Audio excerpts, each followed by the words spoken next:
Gee, I don't know. I think they could have used a little more pink. Hello, my baby! Hello, my honey! Hello, my ragtime gal! Suddenly you kissed my wife! Baby, my heart's on fire! It's been a while since we reviewed one of the Furai Flame Toys model kits, which, if you didn't know, is authentic Transformers branded.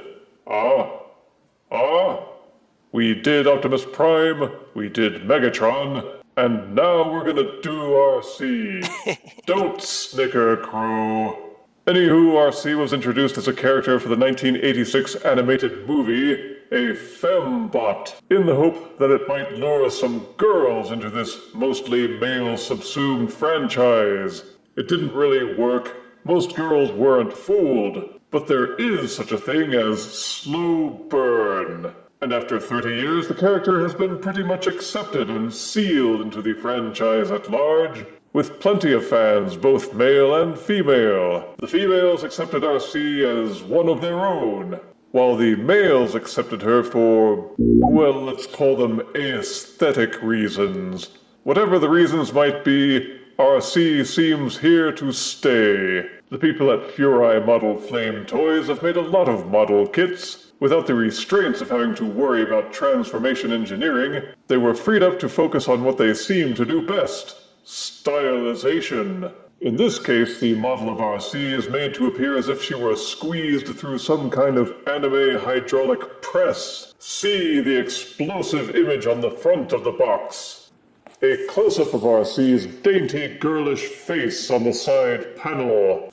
An array of photos on the back, filled with legalese, and promising, among other things, articulation, detail, and above all, content. Although, maybe they were trying to say that buying this model will bring you contentment. Why, who could ask for anything more?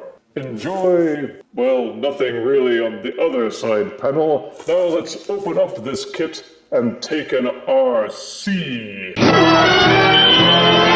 Out of box, this kit, like most other model kits, comes with the model sprue racks, with each color in its own baggie, and an assembly instruction manual. Obviously, the special effects are sold separately. Assembling these kits involves unbagging the sprues, snipping the pieces loose, and carefully following the assembly directions step by step. You can buy any number of specialized tools for the job, but if you're on a budget because you spent so much on these kits, then a simple pair of wire cutters will do, and a pair of ordinary fingernail clippers. Use the wire cutters to cut each piece free, then the fingernail clippers to shave off any protruding plastic that remains from the connection points.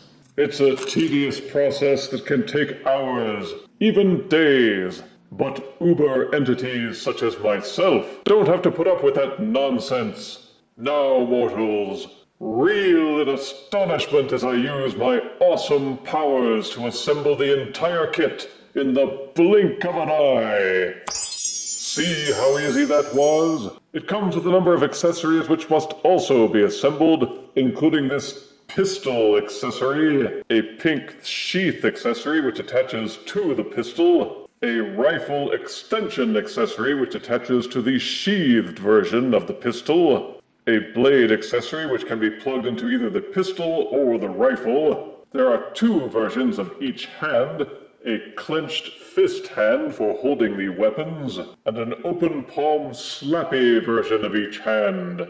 Each hand can be pulled apart into two pieces. The plug end of the gray connector fits into the wrist, and the hand plugs back into the end of the arm.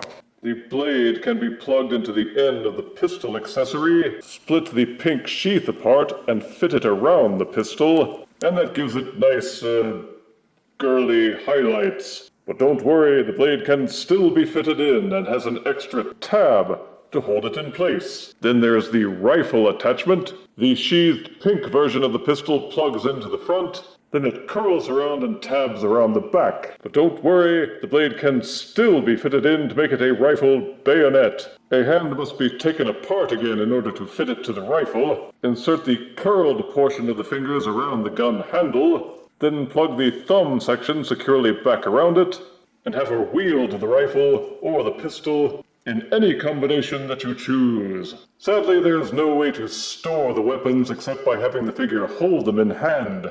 So be prepared to have the extra bits and bobs lying out on your shelf, or arrange a storage bin to organize and hold the parts which aren't in use. Also included is a Generation 1 style backpack jetpack. This tab on the back corresponds with a groove on her spine.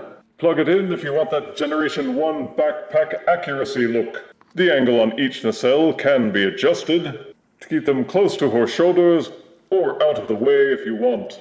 If you're going for more or less screen accuracy, then you will want to mount the jetpack. But if you want posability without anything getting in the way, then you can doff the pack and just rely on her other features. Looking close, you will see a lot of detail. The entire model is streaked with ridge lines and etching, but most of that seems to have been deliberately engineered to accentuate her feminine curvatures. The model has her looking like a mashup of Generation 1 Arcee's and anime's Evangelion. There's this triangular face with Speed Racer helmet. The arms and the upper body seem okay, but then you reach the hips and, oi, the legs are about 25% longer than they should be and comprise at least 60% of the overall height. I know most mortal men appreciate a woman's legs, but dang, talk about a major award. But there's no denying that there's a feminine sleekness. Even the feet are molded with high heels,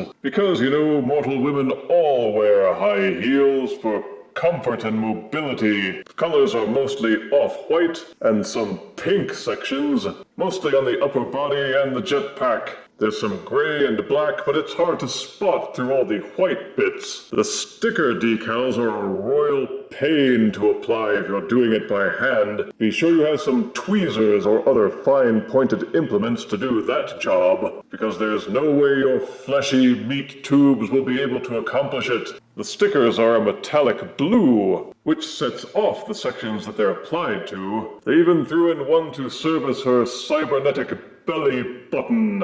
And if you look closely, you can see the Autobot symbol tamped onto her chest plate. The figure is fairly light, but everything seems to fit together solidly and holds together well as long as you aren't too rough with it. Be mindful of where each hinge and rotation joint is located, and when posing, make sure that you brace each connecting point so the hinges don't get too much stress. Past the detailing, the main features of a Flame Toys Furai model lie in the articulation. Again, for full mobility, it's a good idea to take the backpack off, then put it back on when you're done posing. The nacelles on the backpack can be angled in and out, and actually have a fairly wide range to them. You can remove some of the paneling on the head to take the sunglasses off, but I prefer to keep them on so that I don't lose them. The head will rotate to the left and to the right in its neck socket, but it is jointed at the top of the neck, so that it will nod up and down. The base of the neck is also ball-socketed and will nod back and forth to give greater range. The upper head will do a full 360-degree rotation. The base of the neck will also rotate to give additional maneuverability. Each shoulder blade can be angled in and out. Each arm will do a full rotation, and the portion where the arm connects to the shoulder will angle in and out slightly, but the shoulder itself can also be angled out. This pad on the shoulder can be tilted in and out slightly, but be careful with it. These two parts are perhaps the weakest connection, and you may actually have to cement them together to keep them from popping off. The bicep will do a full rotation where it connects to the shoulder, and each elbow is double jointed so it will curl fully in and out. The wrist is ball socketed and will do a full rotation, and the wrists themselves are pegged in so they can be angled up and down. Arcee is equipped with an ab crunch that will allow her upper torso to angle forwards and backwards, and also rotate to the left and to the right until some parts crashing begins about 90 degrees in. There's also a secondary ab crunch just above the navel. These portions near her hips are ball-socketed in, and they can be angled up and down in and out, left and right, to accommodate the motion of her legs. They even gave some tilting ability to these portions at her backside, in case you need to nudge them a bit when you're positioning her legs. Speaking of which, the legs can kick forwards very far, and depending on how you rotate and angle things, they can kick backwards about this far. The calf connects into this portion that's connected to the hips, so the thighs can be rotated in and out slightly to give you better range of motion. And depending on how you angle all these plates and rotate the calf, the leg can be angled outwards about this far. The knees are double jointed. They will angle forward at the top of the knee and also angle inward at the back of the knee. And if you need a little extra range of motion, the front of the shin will pop outwards slightly so that the shin itself can be angled in and out just at the calf. Each foot will tilt backwards this far until the ankle cuff bumps into the shin, and forward until the ankle cuff bumps into the shin as well. Each foot is ball-socketed and can be rotated in and out. They will do a full rotation if you're not worried about the parts separating. And there is an ankle pivot. For size comparison, here is Flame Toys Furai Arcee next to Hasbro's RED Prime Arcee. Here is Flame Toys Model Arcee next to Earthride's Deluxe Arcee. Here is Flame Toys Model Kit Arcee next to Masterpiece Nightbird. The Furai model kits are almost always an excellent find for hobbyists. They have a wide range to choose from, and it's not limited to the Transformers franchise. But if you are a hobbyist and a Transformers fan, then these kits are certainly worth a look-see. The Arcee kit has been a long time coming, and fans of the character will likely not be disappointed, especially if they're also anime fans. Positives are that the kit is intricate, and those who enjoy the assembly experience will get several hours of frustrating enjoyment in a marathon session, or a few days if you're more casual about it. The assembled kit has distinct colors, plenty of detail, strong articulation, posing, and feminine appeal if you're into that sort of thing. There are accessories to customize her appearance, and she'll fit right in if you have an Arcee shelf in your collection. Negatives are that if you don't like the frustration of assembly, then you'll likely hate the Furai kits.